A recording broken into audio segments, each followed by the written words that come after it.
This is Math 1710, Section 5.6, called Systems of Inequalities and Linear Programming. Linear inequalities in two variables are of the form ax plus by is equal to or less than c, or it could be equal to or greater, or less than or greater than. So it could be one of those four symbols. Linear inequalities are solved by graphing them, and then it involves a shading area, which is a set of solutions. Our first example, 3x minus 2y equal to or less than 6, we're going to temporarily consider the equation related to this, which would be equal 6. We're going to let x be 0, which means that the 3x is 0, so you have negative 2y equals 6, or y equals negative 3. So that gives me the point 0, negative 3. Then I'm going to let y be 0, so that means the 2y right here is 0, so you have 3x equals 6, and x is 2. So that gives me the point 2 and 0.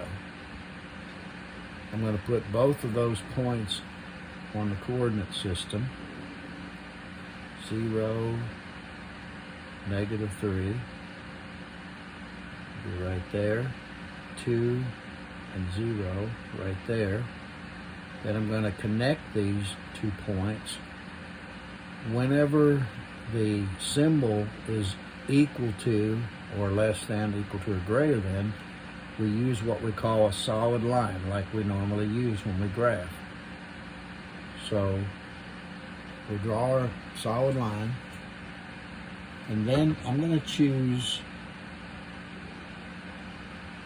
a point that's not on the line. Preferably, I like to choose 0, 0. And I'm going to put this point into the original inequality, 3 times 0 minus 2 times 0 equal to or less than 6. So this is 0 minus 0 is 0, less than 6. Since that is a true statement, that tells me that 0, 0 is in the shaded area.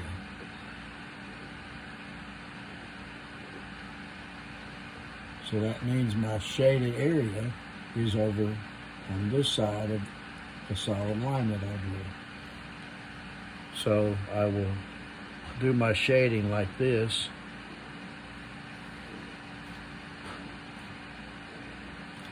Filling up the coordinate system on this side of the solid line. So any point in this area is part of the solution. All right, we'll do another example then. We're going to graph, this is under part D, x plus 4y is less than 4. The related equation is x plus 4y equals 4. I'll subtract x from both sides.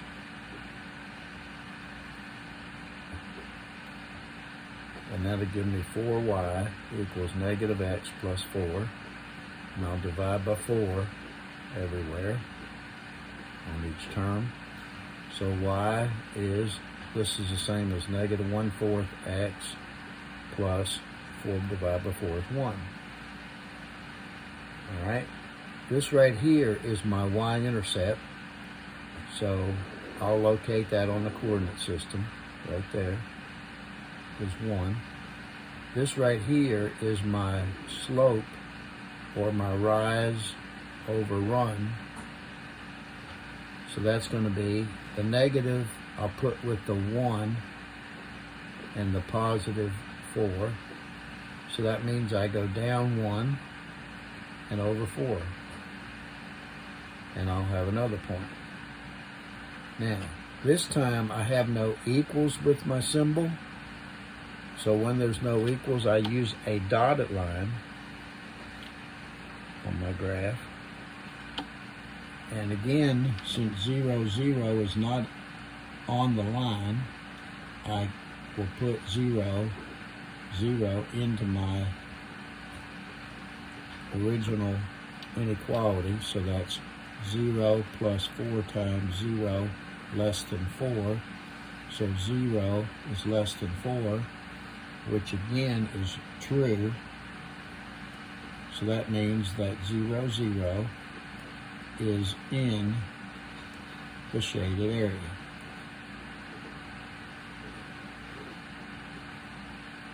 So the shaded area is on this side of the dotted line. Since there is no equal, when I do my shading, I make sure I do not touch the dotted line with my shading.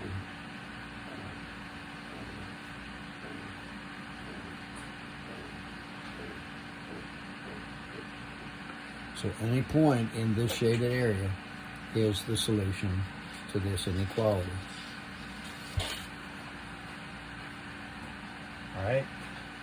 The next thing we want to look at is a system of inequalities where you have two inequalities, and where the graphs of the two inequalities, where the shaded areas, in other words, intersect, that will be the solution set. So x greater than 6 minus 2y and x squared less than 2y.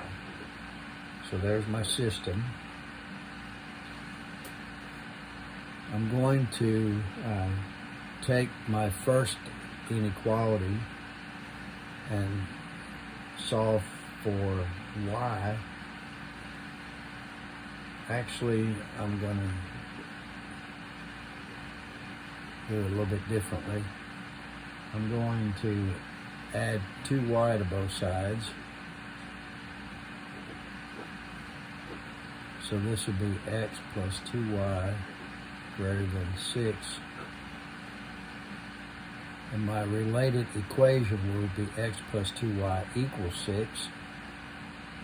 So I'm now going to let x equal 0. If I do that, I have 2y equals 6 and y equals 3. So my point is 0, 3. Then I'll let y be 0, and I'll have x plus 0 equals 6, or just plain x equals 6. So that gives me 6 and 0 for a point. So I'm going to graph these 2 points on the coordinate system. 0, 3 will be right there. 6 and 0 will be right there. Since there's no equals, I will have a dotted line.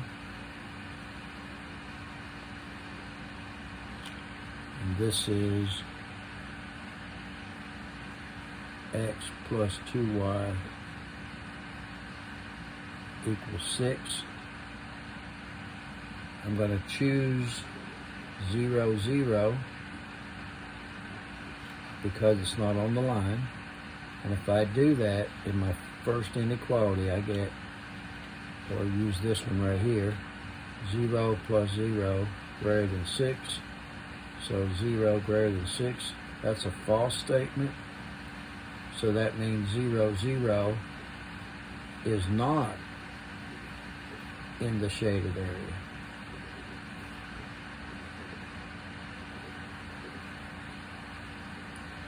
So that means the shaded areas on the other side of the dotted line.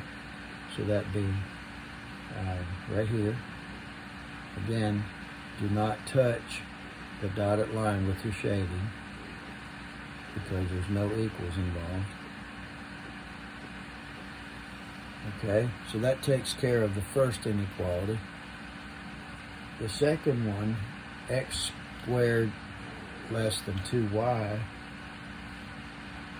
I'm going to turn that around and make it 2y on the left and x squared on the right. The arrow still has to point to the x squared, so it'd be like that. And then I'll divide by 2. So y is greater than x squared over 2. I'm now going to let x equal 0. And if I do that,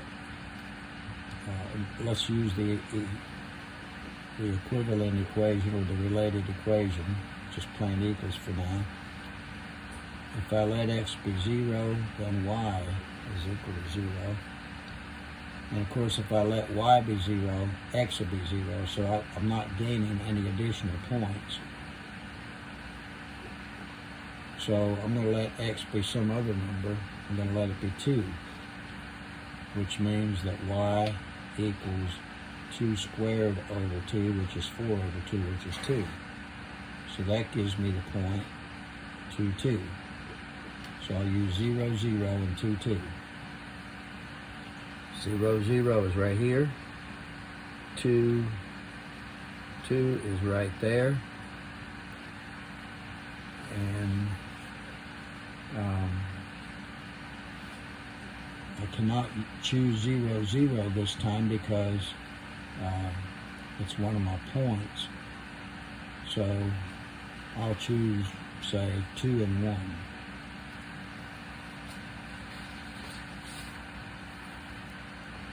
Choose 2 and 1 to put in the second inequality. So that's 2 squared less than 2 times 1, which is 4, is less than 2, which is, of course, false, which means that 2, 1 is not in the shaded area. So that means the shaded area is over here. First I have to connect my points, by the way. And this is also a dotted line. 2, 1 is right here, so the shaded area is on the other side.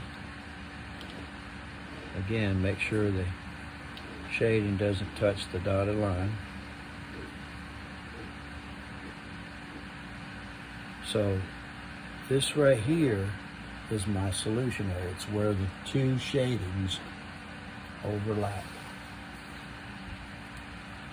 All right, we have one more thing to look at in this section called linear programming. Linear programming is a technique that's used in business and social sciences to determine what we call an optimum value, like a minimum cost or a maximum profit. And the way we solve a linear programming problem is we write down all the constraints and the objective function related to the problem. We graph the region involved, and we identify the corner points of that region. And then once we do that, we take each of those corner points and put it in the objective function, and that gives us the optimum value. So here's an example. We have victims in an earthquake that need medical supplies and bottled water. Each medical kit, so I'll say the kit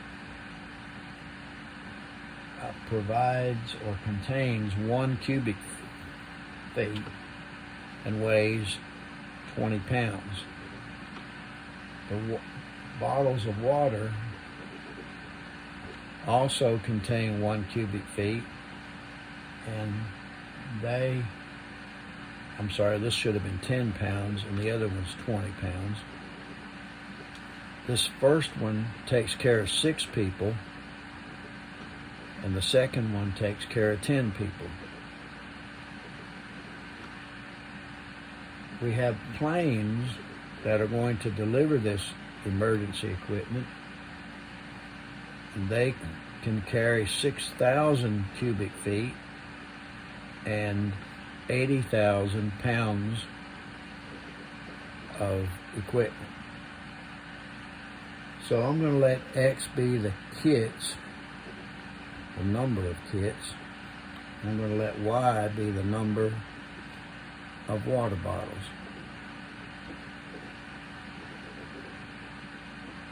Okay.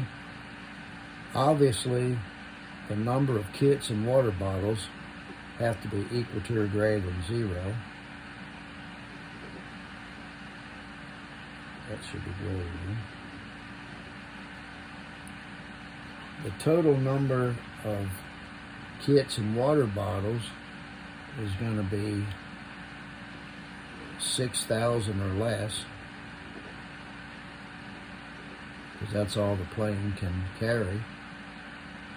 And the other thing is the amount of weight. So 10 pounds for each kit, plus 20 pounds for each water bottle or packet of water bottles, has to be less than 80,000, or it could be equal to 80,000. In order to simplify or reduce the numbers, I'm going to divide all these by 10 just to make the number smaller. So that's X plus 2Y equal to or less than 8,000. So there's a constraint, there's a constraint, there's a constraint, and there's a constraint. Now, we have to come up with what we call an objective function, and that is that 6 people times the number of kits plus 10 people for the number of water bottles, that has to be the objective function.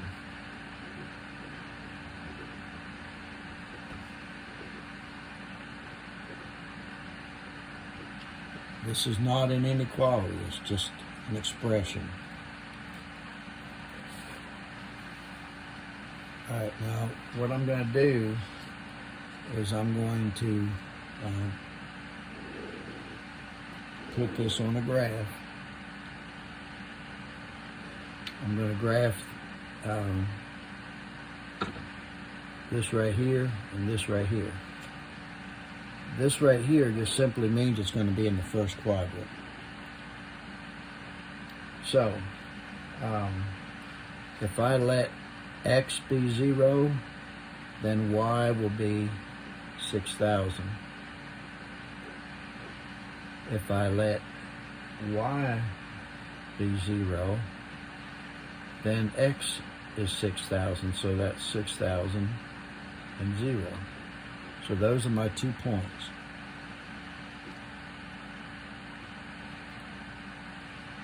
So I'll let each of these be 1,000. 1, 2, 3, 4, 5, 6. So 0 and 6,000. And 1, 2, 3, 4, 5, 6 this way. So there's one of my graphs. Just keeping it in the first quadrant. Of course, this is 1,000, 2,000, 3,000, and so on, up to 6,000. And over here I have 1,000, 2, 3, 4,000, 6,000. Okay, and then on my other function here, if I let X be 0, then Y would be half of 8,000, which is 4,000. So that'd be right there, 0 and 4,000. If I let Y be 0, then X would be 8,000, so that's 8,000 and 0. So I need to actually go up here another 2,000. So there's 8,000. So 0 and 4,000 would be right there. 8,000 and 0 will be right there. So my second graph looks like that. This right here is the point of intersection. This right here is my region, my feasible region. And I have 1, 2, 3, 4 corner points. This is 0 and 4,000. This is 0 and 0. This is 6,000 and 0. To get this one, I put the two inequalities together as equations, x plus y. I'm sorry, this should be 8,000. This is 6,000. Okay? So, those are the two related equations. I'm going to subtract these two, now to give me y equals 2,000. And if I put 2,000 into the second equation for y, I get x equals 4,000. So that tells me that this is 4,000 and 2,000. So that gives me 1, 2, 3, 4 corner points. And what I do with those corner points is I put them into the objective function right here, the 6x plus 2y. So 0, 0. I'll do this one first. If I put 0 in for x and y, I get 0. For 0 and 4,000, if I put 0 in for x and 4,000 in for y, I get 40,000.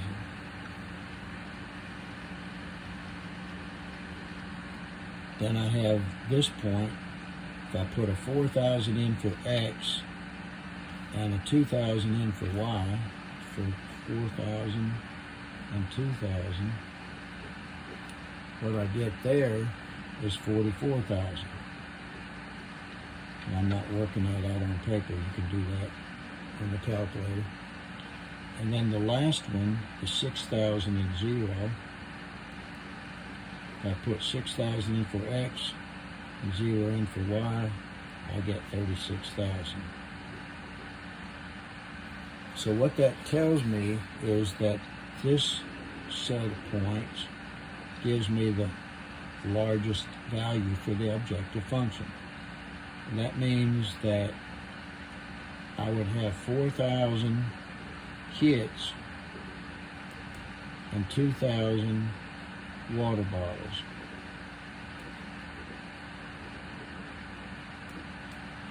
This right here will take care of the largest number of people, and that was the purpose of doing this linear programming problem.